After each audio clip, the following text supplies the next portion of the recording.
Maxwell loses a tooth. Maxwell put up his hand and waited for his teacher, Mrs. Gilbert, to notice him. "Oh, do you have a question, Maxwell?" she asked. "It's more like a problem," Maxwell said.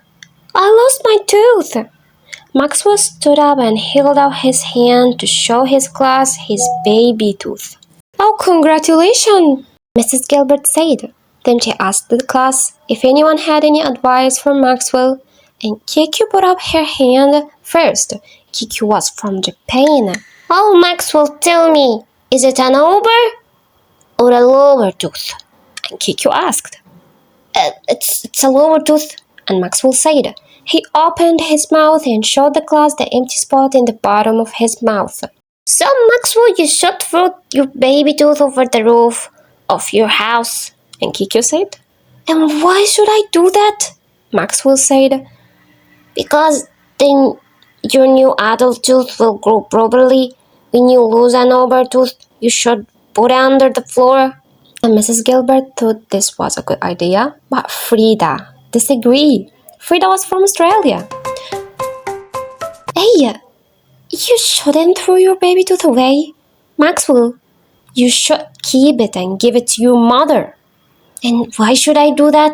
asked Maxwell. "She will make it into a necklace for you to wear." And George shook his head and put his hand. He had some different advice for Maxwell. George was from Mexico. Hey, what are you doing there? You should take your tooth home. Then you should put it under the pillow when you go to sleep." And George said. "And why should I do that?" Maxwell said. "Because then the tooth mouse will come. He will keep your tooth and pay you with a good luck. Sometimes the tooth mouth even brings a small toy." Maxwell liked George's advice the best. Mrs. Gilbert gave him a box to keep his tooth in. She didn't want him to lose his tooth again. "Whatever you decide, you should show your mother your tooth when you get home," Mrs. Gilbert said. When Maxwell got home, he showed his mother the empty spot in his mouth. Then he opened the box and showed her his tooth. "Oh, congratulations! What are you going to do with your tooth, Maxwell?" his mother asked. "I'm going to put it under my pillow," he said, and he did. When Maxwell woke up the next morning, he looked under his pillow. The tooth was gone, and in its place, Maxwell found the $1 bill. He was found a letter.